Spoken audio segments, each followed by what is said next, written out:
धाराशिवच्या तेरणा धरणातून सलग 6व्या दिवशी विसर्ग सुरू।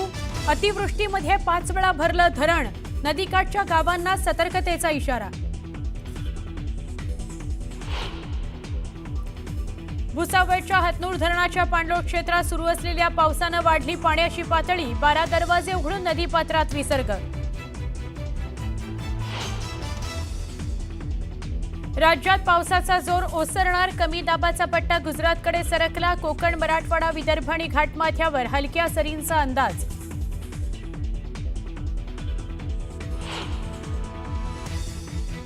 राज्य मंत्रिमंडळाची आज महत्त्वाची बैठक। अतिवृष्टीमुळे नुकसान झालेल्या शेतकऱ्यांबाबत ठोस मदतीची घोषणा होण्याची शक्यता।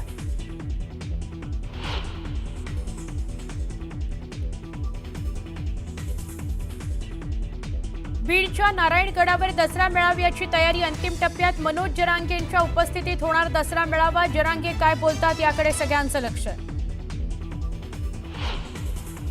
अहिल्यानगर जिल्ह्यातील कोटला परिसरात आंदोलनादरम्यान लाठीचार्ज। पोलिसांनी 200 जणांवर केला गुन्हा दाखल। 39 जणांना घेतलं ताब्यात। जेलमधून सुटल्यानंतर मिरवणूक काढत रील्स व्हायरल करणाऱ्या गुंडांना नाशिक पोलिसांनी घडवली अद्दल। पोलीस ठाण्यापासून ते बिटको पॉइंट पर्यंत काढली धिंड।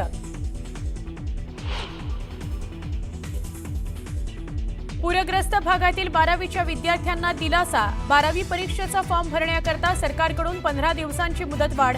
शिक्षण मंत्री दादा भुसेंची माहिती।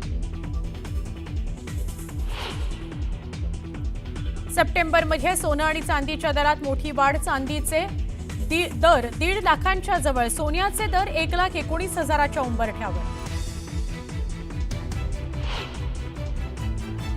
औषधांनंतर आता ट्रम्प यांचा चित्रपट उद्योगाला धक्का। अमेरिकेबाहेर बनलेल्या चित्रपटांवर लागणार 100% टॅक्स।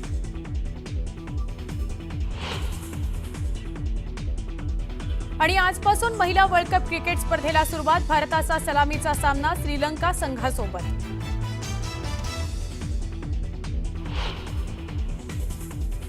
एक महत्त्वाची बातमी आहे नाशिकमधून। नाशिक शहरातील अंतर्गत रस्त्यांवर पडलेल्या खड्ड्यांनी नाशिककर पुरते हैराण झालेत। कोट्यवधी रुपये खर्च होतात पण बांधलेल्या रस्त्याची चाळण झाली आहे। नाशिककरांनी दिलेले कररूपी शेकडो कोटी रुपये खड्ड्यात गेल्याची भावना नाशिककरांनी व्यक्त केली आहे। शहरातील खड्ड्यांवरून विरोधकांनी अनेक आंदोलनं सुद्धा केली। सत्ताधाऱ्यांनी आश्वासनांची पत्र सुद्धा दिली पण तात्पुरती मलमपट्टी करण्याच्या पलीकडे पालिका प्रशासनाने काहीच केलं नाही। त्यामुळे नाशिककरांना खडतर प्रवास करावा लागतोय। दरम्यान पाऊस संपल्यानंतर रस्त्यांची दुरुस्ती करण्याचं आश्वासन मंत्री गिरीश महाजन यांनी दिलं आहे।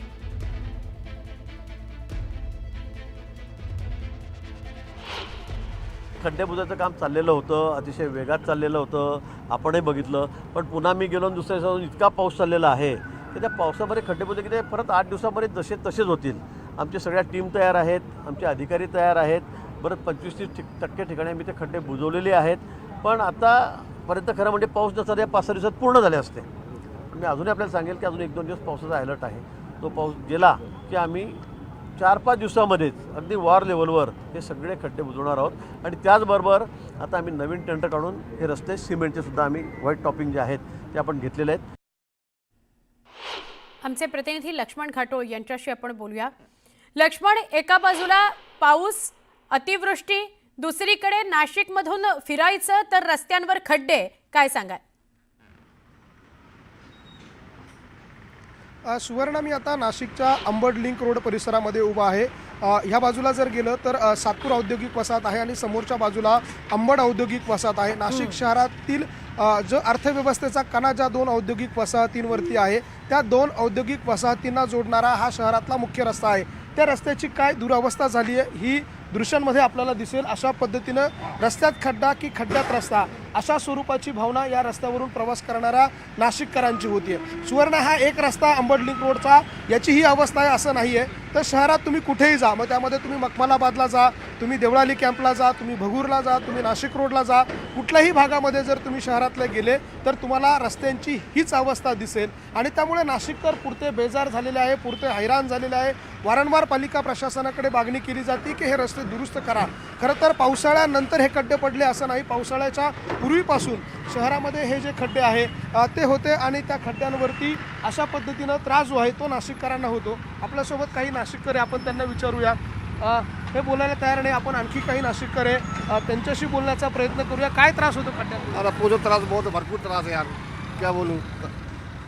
देखा हालत क्या है रास्ता की, ये तो कोई गांव खड़े का रास्ता था ये तो, ऐसा लगता है.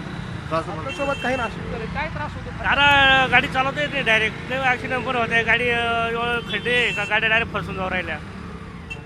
आपण बघतोय या नाशिककरांच्या प्रतिक्रिया. आपल्यासोबत या भागातले काही लोकप्रतिनिधी देखील आहे, आपण त्यांच्याशी देखील बोलणार आहोत. कारण त्यांना दररोज या अपघातांच्यासाठी फोन येतात. ज्यावेळेला इथे ॲक्सिडेंट होतो त्यावेळेला त्यांना फोन येतात. त्यांनी आंदोलनं देखील केलेले आहे. आपल्यासोबत कम्युनिस्ट पक्षाचे सचिन भोर देखील आहे. तुम्ही आंदोलन केलं होतं या रस्त्यासाठी, शहरातल्या रस्त्यांसाठी. काय नेमकी या रस्त्याची परिस्थिती आहे? ज्या औद्योगिक वसाहतीवर नाशिक महानगरपालिकेचं संपूर्ण उत्पन्न अवलंबून आहे त्या रस्त्याची ही परिस्थिती आहे. ह्या रस्त्याचं गेल्या 6 महिन्यापासून आम्ही मनपा प्रशासनाकडे मागणी करतो आहे की पावसाळ्याच्या अगोदर हा रस्ता दुरुस्त होणं फार गरजेचं आहे. याच्यावर मोठी अवजड वाहतूक होते, याच्यावरून लाखो कामगार रोज प्रवास करत असतात. अनेक लोकांचं गेल्या 6 महिन्यामध्ये अपघातांमध्ये निधन झालेलं आहे. शेकडो लोकांना कायमस्वरूपी अपंगत्व आलेलं आहे. अनेक लोक आत्तासुद्धा उपचारासाठी हॉस्पिटलमध्ये रोज जा-ये करतात, त्यांनासुद्धा मोठ्या प्रमाणामध्ये दुखापत झालेली आहे. आणि एक नाशिककर म्हणून, सर्वसामान्य नागरिक म्हणून आमच्या मनामध्ये एक भावना तयार झालेली आहे की आमचा मनपा प्रशासनाने महानगरपालिकेच्या हद्दीमध्ये समाविष्ट फक्त कर भरून घेण्यापुरताच केलेला आहे का? आपल्यासोबत भाजपचे देखील काही पदाधिकारी आहे. शिवसेनेमध्ये तुम्ही आहात. आता शिवसेनेमध्ये आपण आंदोलनं केली यापूर्वी देखील रस्त्यांच्या संदर्भात. आता तुमची मागणी काय आहे? काय नेमका त्रास तुम्हाला या भागातल्या नागरिकांना होतो? खरं तर दोन्ही औद्योगिक वसाहतीला जोडणारा हा एकमेव रस्ता असल्यामुळे हजारो वाहनांची 24 तास वाहतूक या रस्त्याला चालू असते. महापालिका प्रशासनाला आम्ही अनेक वेळा निवेदन दिले, वेळोवेळी प्रत्यक्षात भेटून त्यांना सांगितलं, पण लोकांचा जीव एवढाही स्वस्त झालेला नाही. कारण अनेक अपघात होऊन अनेक लोक मृत्युमुखी पडलेले. म्हाडा कॉलनी, तिथं जवळच एक म्हाडा कॉलनी आहे, तिथं मगर म्हणून एक 22 वर्षाचा मुलगा 1 महिन्यापूर्वी अपघातात मृत्युमुखी पडला आहे. महापालिका प्रशासनावर खरं तर या अधिकाऱ्यांवर, प्रशासकीय अधिकाऱ्यांवर कोणाचाही वचक राहिलेला नाही आहे. प्रशासकीय काळात या रस्त्याची गेल्या 6 महिन्यापासून खूप बिकट अवस्था झालेली आहे. तुम्ही या रस्त्यावरून दररोज ये जा करता, तुम्हालाही हा त्रास होतोय का? आणि काय तक्रारी या भागातल्या नागरिकांची? खरं तर गेल्या 4-5 दिवसातच सचिन भाऊनी आम्ही मोर्चा काढला आणि शासनाला सांगितलं, परंतु या ठिकाणी शासन, मला वाटतं शासन काहीच काम करत नाही. कारण गेल्या 6 महिन्यापासून बघतोय, मे महिन्यापासून पाऊस चालू झालेला आहे, तेव्हापासून हा रस्ता फुटलेला आहे. आणि ऑलरेडी या भागामध्ये 4 ते 5 वर्षापासून कुठलेही कामं झालेले नाही. रस्त्याचं काम तर बिलकुल थांबलेलं आहे. आणि हा रस्ता जसं अण्णांनी सांगितलं की दोन्ही वसाहतीला अंबड MIDC आणि सातपूर MIDC ह्या जोडलेला रस्ता आहे. आणि इथून जर चांगल्या प्रकारचा निधी शासनाला जातो आहे, नगरपालिकेला जातो आहे, तरीसुद्धा या ठिकाणी दुर्लक्ष केलं जातं. आणि मला तर वाटतं आम्ही वारंवार निवेदनं देऊन देखील शासन याच्याकडे दुर्लक्ष करतं आहे, म्हणून हे जाणून बुजून करत असतं असं आम्हाला नक्कीच वाटतं या ठिकाणी. आपण बघतोय हे सर्व पक्षीय लोकप्रतिनिधी आहे. कुणी एका पक्षाचं नाही आहे, कुणी शिवसेनेत आहे, कुणी कम्युनिस्ट पक्षात आहे, कुणी भाजपत आहे. हे सगळेच लोकप्रतिनिधी ज्यावेळेला एकत्र येतात, आंदोलनं करतात, त्यावेळेला तरी प्रशासनाने याचं गांभीर्य ओळखायला हवं, नाशिककरांना होणाऱ्या त्रासाचं गांभीर्य ओळखायला हवं. कारण अशा पद्धतीनं जे खड्डे रस्त्यांवरती पडलेले आहे, हे खड्डे एका बाजूला पडलेले नाही आहेत, तर शहरातल्या सगळ्या भागामध्ये, सगळ्या वसाहतीमध्ये जे आहे ते रस्ते पडलेले आहे. अशा पद्धतीनं महागड्या गाड्या आपण दृश्यांमध्ये बघतोय. अशा महागड्या गाड्या या रस्त्यांवरून ज्या वेळेला जातात, त्या महागड्या गाड्यांचं देखील मोठ्या प्रमाणात नुकसान होतं. आपण या गाडीमधून प्रवास करणाऱ्यांना देखील विचारणार आहोत, काय त्रास होतो या रस्त्यांमुळे? रस्त्यांमुळे गाडी चालतच नाही, असं वाटतं की म्हणजे काय आपण रोडवर आहे की पाण्याच्या मध्ये गाडी चालवतोय. एकदम गाड्यांचे सत्यानाश झालेले, टायर माझे 2दा फुटलेले, एकदम म्हणजे वाईट परिस्थिती, म्हणजे एकदम वाईट परिस्थिती आहे. हे जवळजवळ झालं 3-4 महिने तर एकदम भयानक म्हणजे एकदम वाईट गेलेले एकदम. तुमच्या एवढ्या महागड्या गाड्यांचं नुकसान म्हणजे आता 6 महिन्यात जवळजवळ 50 ते 60 हजार रुपये फक्त टायर आणि हे मेंटेनन्सवरच केलेले आपण. आपण बघतोय सुवर्णा या नाशिककरांच्या प्रतिक्रिया आहे, उद्योजकांच्या प्रतिक्रिया आहे. वेगवेगळ्या भागामध्ये खरं तर या भागातून कामगारही जातात, उद्योजकही जातात, नागरिकही जातात. कामगारांचे टू व्हीलरवर जात असल्यामुळे या खड्ड्यात पडून मृत्यू देखील होतात, उद्योजकांच्या वाहनांचं नुकसान होतं आहे आणि त्यामुळे या सगळ्या मागण्या करून देखील प्रशासन जागं होत नाही आहे. खरं तर या रस्त्याची सुवर्णा गेल्या 3 महिन्यांपूर्वी न्यूज 18 लोकमतने ज्यावेळेला बातमी केली त्यावेळेला काही प्रमाणामध्ये डागडुजी करण्यात आली, औद्योगिक संघटना देखील रस्त्यावर उतरल्या आणि त्यानंतर मंत्री छगन भुजबळांनी देखील या रस्त्याची पाहणी केली. त्यावेळेला या रस्त्यावरचे 2-4 खड्डे पालिकेच्या बांधकाम विभागाने बुजवले. त्यानंतर मात्र या रस्त्यावरचा कुठलाही खड्डा दुरुस्त झालेला नाही आहे आणि म्हणून नाशिककर संतप्त आहेत. नक्की उदय, धन्यवाद. धन्यवाद लक्ष्मण, आपण माहिती दिलीत त्याबद्दल. नाशिकच्या खड्ड्यांविषयी लक्ष्मण घाटोळ आमचे प्रतिनिधी माहिती देत होते. पुढे जाऊया, वसई विरारमध्ये सुद्धा मोठ्या प्रमाणात खड्डे पडलेले आहेत. विरारमध्ये नवरात्रीच्या पहिल्याच दिवशी मोठीच दुर्घटना घडली. रस्त्यातील खड्ड्यामुळे झालेल्या अपघातात प्रताप नाईक यांचा दुर्दैवी मृत्यू झाला. ते विरार फाटा इथं देवीचा पाठ घेऊन जात असताना ही घटना घडली. असं असलं तरी महापालिकेच्या बांधकाम विभागाकडून यावर ठोस उपाययोजना न केल्या गेल्यामुळे स्थानिक नागरिकांमध्ये संताप आहे. आता 2 दिवसांवर दसरा येऊन ठेपलाय. असं असलं तरी नालासोपाऱ्यातील रस्ते जैसे थेच आहेत. त्यामुळे रस्ते दुरुस्ती कधी करणार असा सवाल आता नालासोपाऱ्याचे नागरिक विचारतायत. आमचे प्रतिनिधी विजय देसाई यांना विचारूया. विजय, परिस्थिती किती बिकट आहे? कोणकोणते रस्ते खड्ड्यातून गेलेले आहेत, म्हणजे खड्डेमय झालेले आहेत? सुवर्ण, मी आता वसई विरार असेल, नालासोपारा असेल किंवा वसई असेल, मी आता ज्या ठिकाणी उभा आहे तो जो ठिकाण आहे हा मृत्यूचा सापळा आहे. विरारचं जे आरटीओ कार्यालय आहे त्या आरटीओ कार्यालयाच्या बाहेरचाच हा रस्ता आपण पाहू शकता.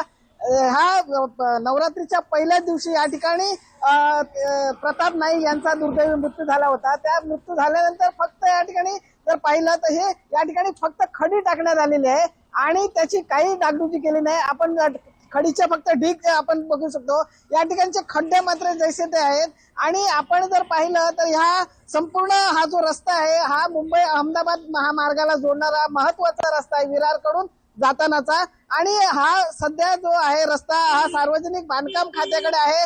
मात्र या ठिकाणी या रस्त्यावरती महापालिकेने मोठा खर्च केला सुद्धा आहे. माझ्यासोबत या ठिकाणचे कार्यकर्ते आहेत, आपण आरटीआय कार्यकर्ते, त्यांच्याकडून जाणून घेऊया. काय सांगाल, एकाचा बळी गेलेला, किती बळी लागतील यांना, काय वाटतं तुम्हाला? हा फक्त एकच बळी नाही गेला, याच्या अगोदरही अनेक बळी या ठिकाणी गेलेले आहेत आणि एकंदरीत पाहता आपण तसं त्याप्रमाणे म्हटल्याप्रमाणे हा मुंबई अहमदाबादला जोडणारा म्हणजे विरार शहरामध्ये येणारा हा मुख्य रस्ता आहे. आणि या मुख्य रस्त्यावरती आपण जर पाहिलं तर सार्वजनिक बांधकाम विभागाने या ठिकाणी गुजरात सीएनजी गॅस कंपनीला भूमिगत पाईपलाईन टाकण्यासाठी एक परवानगी दिली होती आणि त्या परवानगीच्या अनुषंगाने मागील 2 वर्षापासून या ठिकाणी काम चालू होतं.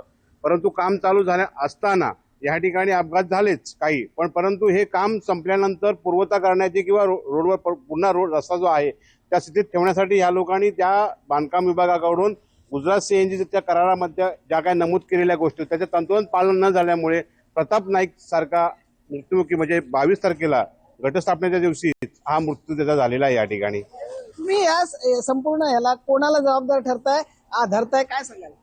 बघा, या ठिकाणी मी स्वतः